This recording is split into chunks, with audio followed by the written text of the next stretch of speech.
¿Qué tal, mis queridos amigos, familia, iglesia? Nuevamente nos encontramos por este medio, ya que los templos están cerrados, pero la palabra de Dios está abierta. Aunque las iglesias ya no puedan funcionar como antes, ahora se han multiplicado porque cada casa se ha transformado en una iglesia para conocer de la palabra de Dios, para unirnos, para tener la tranquilidad y la seguridad de que Dios tiene un plan para cada uno de nosotros. En la serie que estamos presentando, el tema por exclusión es cómo saber si estoy preparado para el momento de crisis.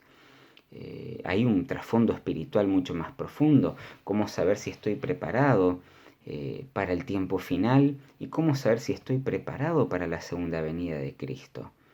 Esta pregunta surge por hermanos que me la han planteado, por, no sé si tal vez la sobrecarga de dificultades que hace pensar o que se ha perdido la fe o que Dios se ha alejado de nosotros por algún motivo, o tal vez las luchas de la vida cristiana, las tentaciones, las pruebas hacen pensar que es muy difícil llevar adelante la vida cristiana y se presenta como un obstáculo tan grande de pasar, siendo que la palabra de Dios nos presenta grandes maravillas y secretos para poder estar firmes en el momento de dificultad. El tema de hoy se titula Tres secretos para crecer en la crisis, en la dificultad. Descubre tu talón de Aquiles. Seguro que has escuchado hablar acerca de Aquiles, parte de ese poema escrito por Estacio en el siglo I, en la Ilíada, donde presenta este guerrero tremendo, fuerte, hermoso, el más rápido, el ágil, que podía derribar a todos sus oponentes.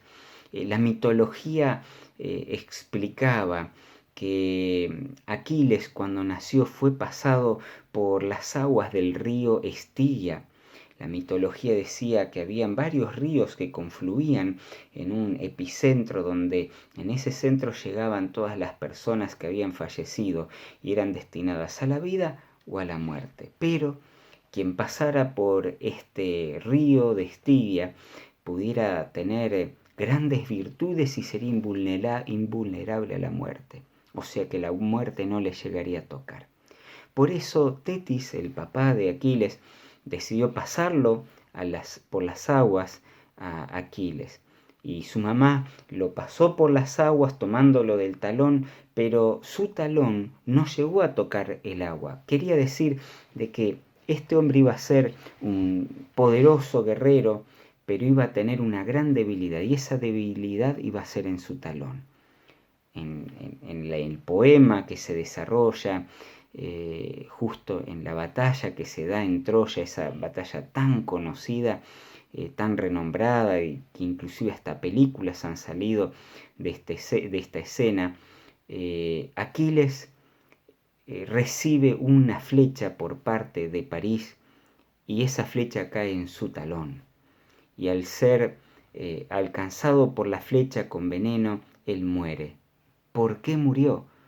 Un hombre tan fuerte que tenía casi cualidades de dioses humanos, si se pudiera decir, invencible, gran guerrero. ¿Por qué murió? Porque tenía una debilidad en su talón, la única parte que no había sido sumergida en el agua. Yo quisiera hoy plantearte la necesidad de poder descubrir el talón de Aquiles de nuestra vida espiritual, pero no me estoy refiriendo a pecados específicos, a luchas, a dificultades. Todos lo tenemos. De eso no se trata la vida cristiana. La vida cristiana se trata de lo que Dios hace por nosotros. Entonces he descubierto que nuestro talón de Aquiles muchas veces no tiene que ver con lo que nosotros hacemos, sino con lo que dejamos de hacer para estar unidos a Dios. En la palabra del Señor se nos muestra en Efesios el capítulo 6 la armadura del cristiano. Esta armadura claramente se diferencia de la armadura humana porque se la presenta como la armadura de Dios. En el capítulo 6, en el versículo 10, dice: por los demás, hermanos míos, fortalezcanse en el Señor y en el poder de su fuerza. Vístanse de toda la armadura de Dios para que puedan estar firmes contra las acechanzas del diablo. Este mensaje claramente nos habla que hay una armadura que es la armadura de Dios.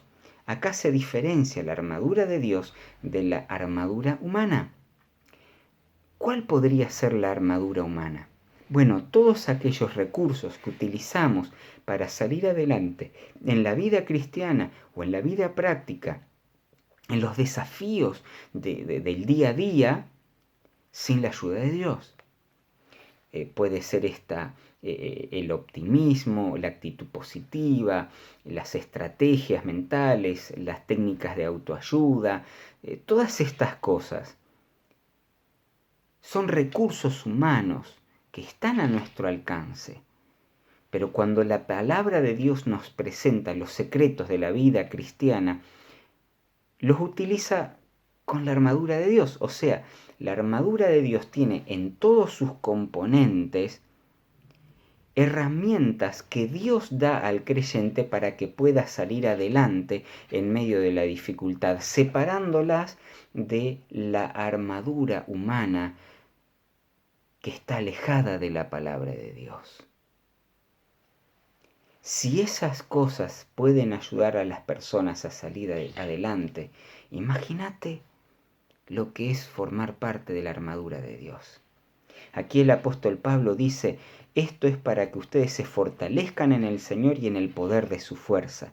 Vístanse de la armadura de Dios. Yo me imagino la escena: el apóstol Pablo está en la cárcel, sabe que va a morir y hace una carta a esa iglesia que él fundó con mucha oración, con muchas penurias, con muchas dificultades. Inclusive recuerdan todas esas escenas que se dieron, que lo creían semidioses, los milagros que obró en ese lugar, pero él al fin y al cabo dejó formada una iglesia y su preocupación es que esa iglesia se mantenga firme en el camino del Señor.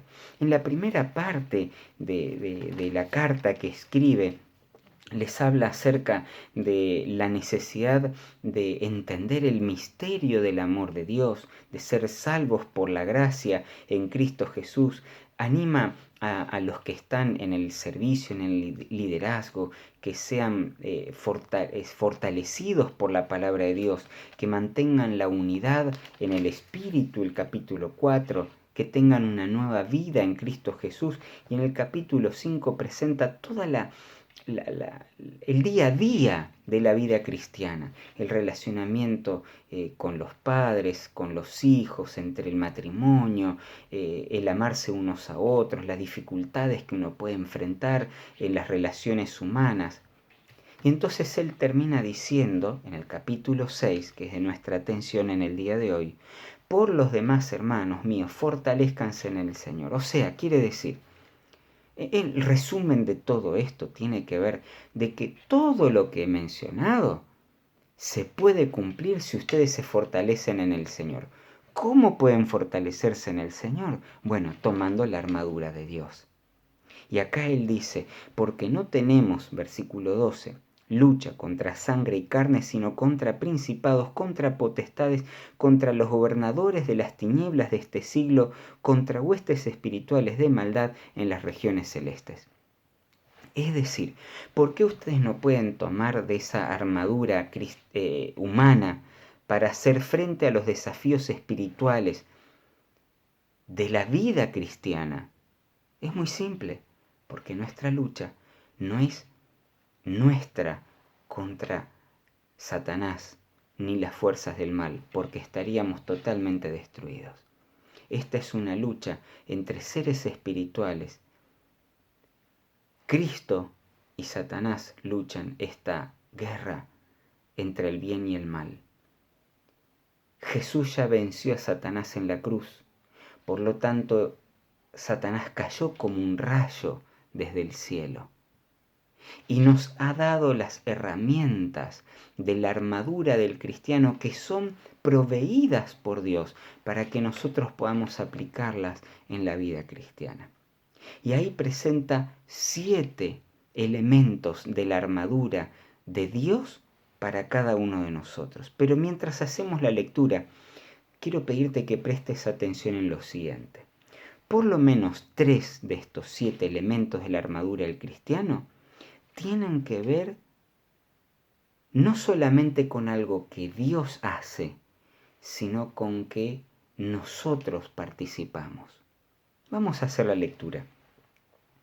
Versículo 13 al 18. Por tanto, tomen toda la armadura de Dios para que puedan resistir en el día malo, habiendo acabado todo, estar firmes. Este es el desafío. El desafío no es pelear contra Satanás ni contra nuestras tentaciones, porque ya tenemos la batalla perdida. No podemos. Nos vamos a sentir débiles e impotentes y nos vamos a desanimar. El objetivo es tomarnos de la armadura de Dios. Esa es nuestra pelea. Tomarnos de la armadura de Dios para estar firmes, porque el que persevere hasta el fin, ese será salvo. Entonces, versículo 14. Por lo tanto, firmes deben estar y ceñidos vuestros lomos con la verdad. Primera herramienta o elemento de la armadura del cristiano. Vestidos con toda la coraza de la justicia. Segundo, calzados los pies con la urgencia del Evangelio de la paz. Tercero, sobre todo tomad el escudo de la fe. Cuarto, con el cual podrán apagar los dardos de fuego del maligno. Y tomen el casco de la salvación. Quinto, la espada del Espíritu, que es la palabra de Dios. Sexto, orando en todo tiempo, con toda oración y súplica en el Espíritu, y velando en ello con toda perseverancia y súplica por todos los santos. Séptimo, la oración. De estos 7 elementos de la armadura del cristiano, la armadura de Dios para el cristiano, hay 3 que especialmente tienen que ver con la participación humana. Todos ellos son elementos divinos: la verdad, la justicia, la fe, la salvación. Pero hay 3 que tienen que ver con nuestra participación. Y esos son la urgencia del Evangelio, que es la testificación, la palabra de Dios, que es la espada, y la oración, que la oración no entra en la ilustración que Pablo hace como parte de un elemento de la armadura, porque entiendo que la oración es la actitud misma. ¿Recuerdan ustedes cuando David fue a enfrentar al gigante Goliat? Todos los soldados del pueblo de los israelitas tenían toda la armadura de un soldado: el casco, el escudo, la coraza, la lanza, la espada. Pero les faltaba lo más importante, que era la actitud. David no tenía el uniforme, pero tenía la actitud. Y con esa actitud de fe pudo hacer frente al gigante Goliat y vencerlo. Por eso le dijo: vos venís a mí con esa actitud de gigante, pero yo vengo a ti en el nombre de Jehová de los ejércitos. Aquí están los 3 elementos: la oración, la palabra de Dios y el testimonio. El desafío que nosotros encontramos, por el cual podemos caer en nuestro talón de Aquiles, es pensar que por tener algunos de estos, sin que trabajen de manera junta, coordinada y unida, estamos teniendo una vida cristiana auténtica. Estos 3 deben formar una unidad. Lo ilustra el pastor Bullón en su libro Descubriendo a Dios, y hablando especialmente de este tema.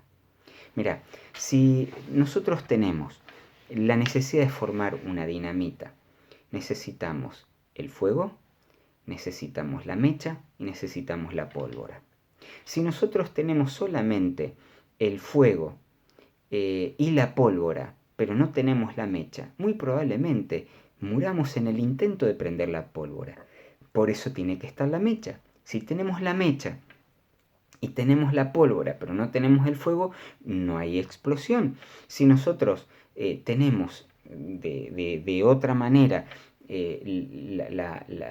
la mecha, el fuego, pero no tenemos la pólvora, nos pasa lo mismo. O sea, va a prenderse la mecha, pero no va a haber una explosión. Cuando nosotros nos encontramos con los conquistadores, les explicamos claramente que para hacer una fogata necesitan el fuego, que es la ignición, necesitamos el combustible, que puede ser la leña, la paja, el papel, lo que fuese, y el carburante, que es el oxígeno. Si nosotros tenemos la paja, la leña, pero no le dejamos oxígeno para que el fuego pueda prender, obviamente que esa fogata no va a funcionar. En la vida cristiana pasa lo mismo. Muchas veces nosotros hacemos uso de los elementos de la armadura del cristiano, pero no los fusionamos, no los juntamos. Y ese es nuestro talón de Aquiles, porque pensamos que estamos en la fe, pero cuando viene la crisis, cuando viene el problema, la dificultad, nos desanimamos. ¿Por qué? Porque no teníamos lo más importante, que es la unidad de esa actitud del soldado que está tomando la armadura de Dios según la ilustración de Pablo. Y te lo quisiera explicar brevemente. Si nosotros pudiéramos tomar esta ilustración, veríamos que estas tres tienen que estar juntas. ¿Por qué? Por ejemplo, si nosotros tomáramos la Biblia y la testificación, pero sin la oración, tendríamos una vida espiritual hueca, vacía. Te lo explico. Si nosotros leemos la Biblia y hasta podemos predicar de la palabra de Dios, pero no tenemos la actitud de la oración, entendiéndose esta como la necesidad o el momento en el cual nosotros abrimos nuestro corazón a Dios, no solamente para hacer una lista de pedidos, sino para confesar nuestro pecado, para arrepentirnos, para reconocer nuestra necesidad de Dios. ¿Cómo Dios podría obrar en nuestra vida? Entonces, ese conocimiento de la Biblia que es transmitido hacia los demás se transforma en un evangelio hueco. Yo recuerdo un hermano que tenía muchos estudios bíblicos, pero nunca vi traer una persona a la iglesia. ¿Qué pasaba? Estudiaba mucho la Biblia, conocía mucho, participaba de todos los simposios, de todas las capacitaciones que realizábamos. Era el primero para salir a hacer actividad misionera. Lamentablemente me enteré tarde de cuál era el problema de este hermano. Cuando ya estaba trasladado en otro distrito, nos enteramos que él un domingo a las 6 de la mañana murió chocando con su moto en contra de otra moto de un hombre que iba a trabajar, el cual también falleció lamentablemente. Nuestro hermano venía de una localidad cercana, habiendo pasado toda la noche en el baile. Estamos hablando de un hombre de 60 años aproximadamente, que conocía de la palabra de Dios, que testificaba de la palabra de Dios, pero tenía un problema. Su debilidad era que no tenía tiempo de comunión intensa con el Señor, confidente con el Señor, para abrir su corazón de tal manera que Dios pudiera cambiar su vida. Una vida espiritual que conoce de la Biblia y que hasta testifica es hueca, no es poderosa, no tiene poder. ¿Qué sucede si nuestra vida de testificación tiene oración, pero no tiene Biblia? También es un evangelismo hueco, porque es comenzar un camino sin tener un rumbo definido. En cierta oportunidad se invitó a un pastor que quería hacer un posgrado en la Universidad de Oxford. Este pastor sabía que había un examen de ingreso y que tenía que presentarse al interrogatorio que el director, el decano de la facultad iba a hacer. Así es que empezó a estudiar todos los libros de teología, toda la información que podía tener acerca de la palabra de Dios, y se enfrenta creyendo que estaba totalmente preparado para esta entrevista. Cuando se encuentra en la entrevista, el decano le dice: mire, hoy quisiera hacerle una pregunta. ¿Qué le dijo Dios a través de la palabra en el día de hoy? ¿Notas la importancia de la palabra de Dios? Es como salir a un viaje sin tener el mapa ni el recorrido por el cual ir. Porque la palabra de Dios convierte el corazón de las personas y hace que su testimonio sea verdadero. El rabí Zacarías en una oportunidad contó, y están estos videos en YouTube, él es un apologeta de la fe cristiana y en diferentes lugares, universidades, va dando sus charlas, y en una de ellas contó esta anécdota, que un día le llama por teléfono un joven que había sido su traductor en Vietnam y que en esa oportunidad le cuenta que había aceptado a Jesús como su Salvador y le pedía que le casara. Ante este pedido tan especial, el rabí Zacarías le dijo: ¿y cómo fue que te convertiste? Pasamos meses y meses dando conferencias en diferentes lugares en Vietnam y vos eras mi traductor, pero nunca aceptaste el mensaje de salvación. ¿Cómo fue eso? Y él contó su experiencia. Él estaba predicando, estaba participando de las oraciones, pero no había dejado que el Espíritu Santo le convenza a través de la palabra de Dios. ¿Qué tuvo que hacer Dios? En aquel contexto de una situación política muy compleja en Vietnam, este hombre fue puesto preso porque al hablar tan bien el inglés pensaron que era un espía norteamericano. Al quedar preso lo mandaron a limpiar las letrinas. Al limpiar las letrinas vio que estaban usando hojas de la Biblia en inglés para higienizarse.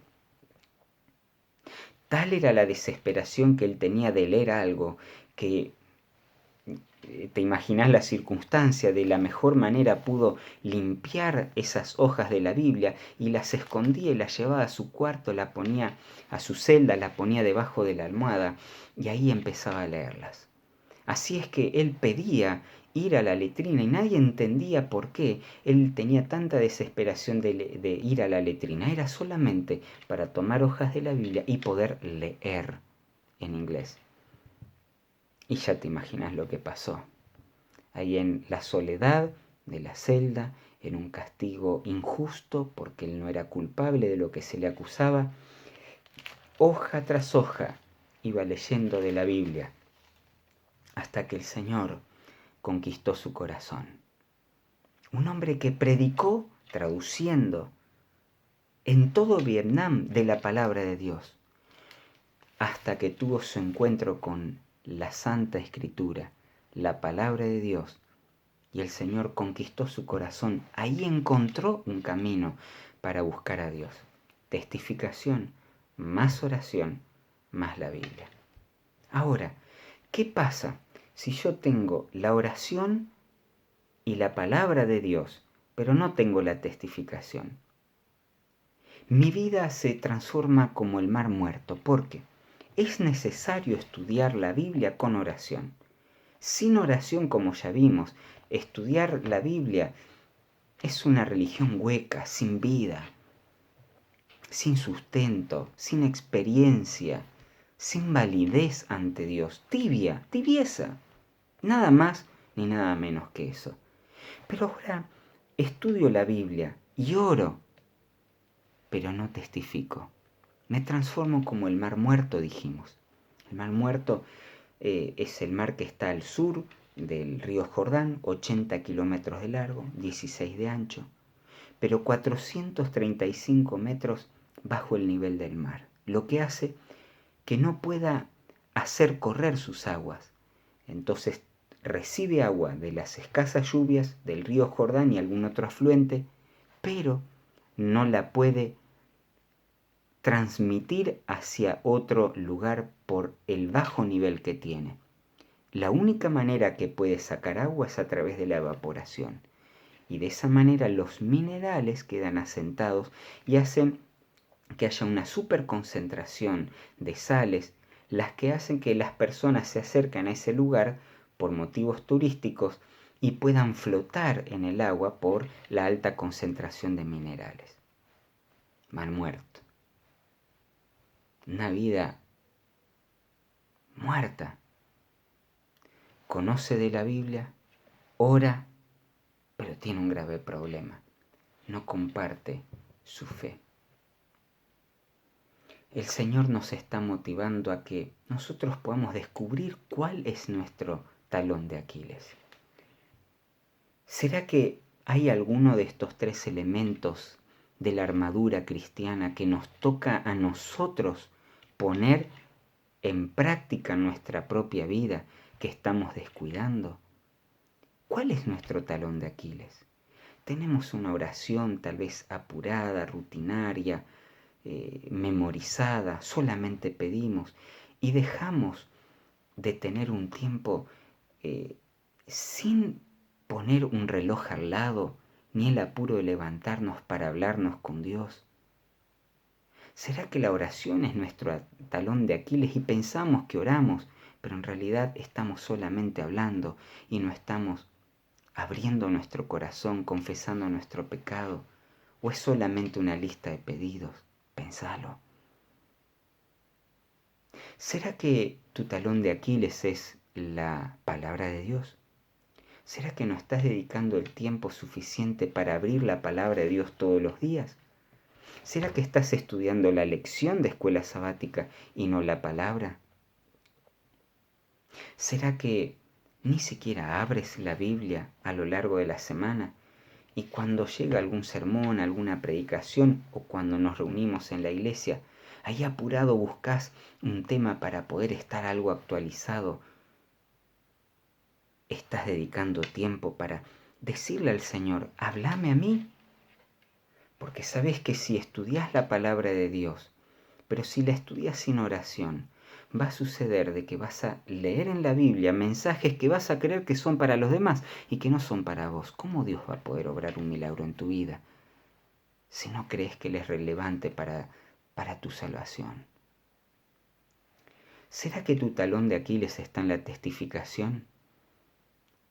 Y no estás permitiendo que se forme esta combinación de oración, Biblia y testificación para crecer en la vida cristiana.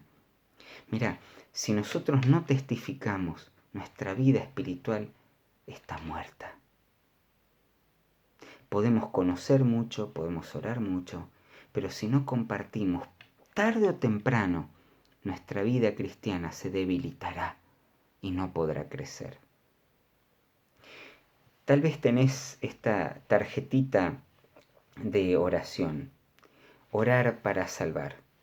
El desafío de escribir 5 nombres de personas por las cuales orar y compartirles el mensaje de salvación. Podés colocar esta tarjetita en tu Biblia. Entonces todos los días, cuando abrís tu Biblia, ahí tenés tu tarjeta de oración. Orás, lees la Biblia, testificás. Y ahora, en época de coronavirus, también puedes hacerlo.